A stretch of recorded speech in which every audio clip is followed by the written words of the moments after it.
देखिए, ये तो आप सभी जानते हैं कि छात्र जीवन मानव जीवन का एक स्वर्णिम काल, गोल्डन पीरियड होता है। छात्र जीवन से ही पूरे जीवन काल की रूपरेखा निर्धारित होती है। इस समय विद्यार्थी जिन नैतिक मूल्यों को आत्मसात करता है, वही जीवन मूल्य उसके भविष्य का निर्माण करते हैं, उसके भविष्य का आधार बनते हैं।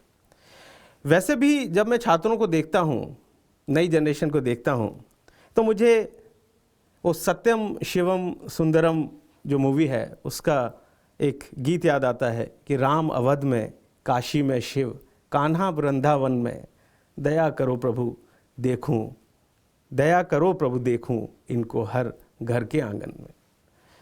हमारी संस्कृति हमारे छात्रों में परिलक्षित होनी चाहिए। चलिए, इन्हीं बातों के साथ मैं आपको मिलवाता हूँ हमारे संस्थान के alumni, Scindia engineering college society के सेक्रेटरी, संस्थान की बैकबोन, पूर्व विधायक इंजीनियर रमेश अग्रवाल जी से। देखते हैं माननीय श्री रमेश अग्रवाल जी आप सभी को क्या संदेश देना चाहते हैं। आज से करीब 70 वर्ष पूर्व इस क्षेत्र के जो हमारे विद्यार्थी हैं, उनको इंजीनियरिंग की शिक्षा प्राप्त करने के लिए ग्वालियर से बाहर जाना पड़ता था, ग्वालियर एवं चंबल संभाग से बाहर जाना पड़ता था।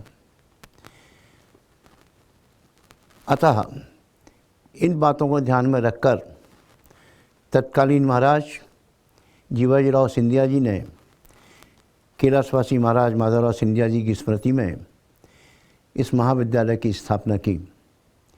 पूर्व में ये महाविद्यालय माधव इंजीनियरिंग कॉलेज के नाम से जाना जाता था और उस समय इसमें सिर्फ 3 डिसिप्लिन हुआ करते थे, सिविल, मैकेनिकल और इलेक्ट्रिकल। धीरे धीरे तकनीकी शिक्षा का ज्ञान बढ़ता गया। हम लोग प्रदेश और देश के और संस्थाओं के इक्विवेलेंट जाने की कोशिश करते रहे, उनके बराबर जाने की कोशिश करते रहे और आज वर्तमान में हमारे जो चेयरमैन हैं श्रीमद ज्योतिरादित्य माधवराव सिंधिया जी, उनके नेतृत्व में इस महाविद्यालय का संचालन हो रहा है। आज की इस समय में इसमें करीब 14 ब्रांचेज, 14 डिसिप्लिन में इंजीनियरिंग की शिक्षा दी जा रही है। बच्चों, आप बड़े सौभाग्यशाली हैं कि इस इंस्टीट्यूट में आपका एडमिशन हुआ। आपने बहुत मेहनत करके कॉम्पिटिटिव एग्ज़ाम पास किए, 12th में अच्छे नंबरों से पास हुए और अंत में आपका प्रवेश इस महाविद्यालय में हुआ। इस महाविद्यालय से छात्र निकल कर गए, वे हिंदुस्तान के साथ साथ दूसरे देशों में भी अच्छे पदों पर पदस्थ हैं। हमारे यहाँ से निकले हुए श्री सारस्वत जी, जो कि एयर स्पेस में अपना अलग स्थान रखते हैं। कई लोग यहाँ से डायरेक्टर IIT के बन के निकले और इसरो में एक हमारे गुप्ता जी रहे, उन्होंने काम किया। ऐसे महाविद्यालय में जब आपका चयन हुआ है तो मैं आपसे यही निवेदन करूँगा कि इस विद्यालय की सौगात जो सिंधिया जी ने इस क्षेत्र को दी है, उसका पूरा लाभ उठाते हुए आप अच्छी से अच्छी शिक्षा इस महाविद्यालय से प्राप्त करें। प्यारे बच्चों, इस विद्यालय में हमने कोशिश की है कि हम 3 जो हमारे पुराने कोर्सेज थे, सिविल, मैकेनिकल, इलेक्ट्रिकल, उसके अलावा हम IIT में जो कोर्सेज पढ़ाए जा रहे हैं उनको यहाँ ला रहे हैं।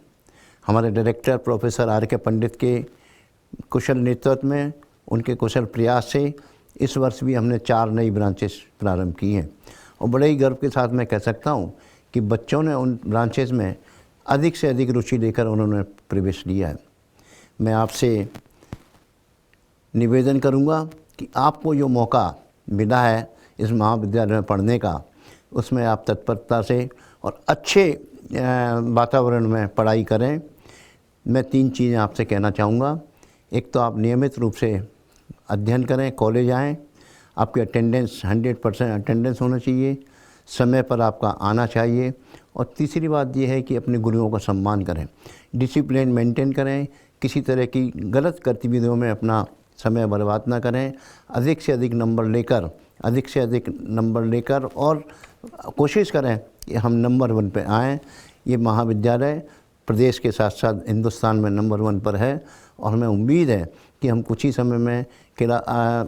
समय में श्रीमन ज्योतिराज सिंधिया जी के नेतृत्व में ये हिंदुस्तान का एक सबसे बढ़िया महाविद्यालय होगा। मैं इस महाविद्यालय में आपका बहुत बहुत स्वागत करता हूं और ईश्वर से प्रार्थना करता हूं आज से 4 वर्ष बाद जब आप महाविद्यालय से निकलकर अपने फील्ड में जाएंगे तो अच्छे पदों पर पदस्थ होंगे। यही मेरी शुभकामनाएँ। आपने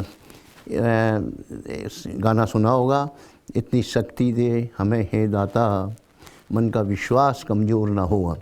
तो मैं यही निवेदन करूँगा, विश्वास के साथ इस महाविद्यालय में अध्ययन करें और अपने जीवन को सफल बनाएं। धन्यवाद।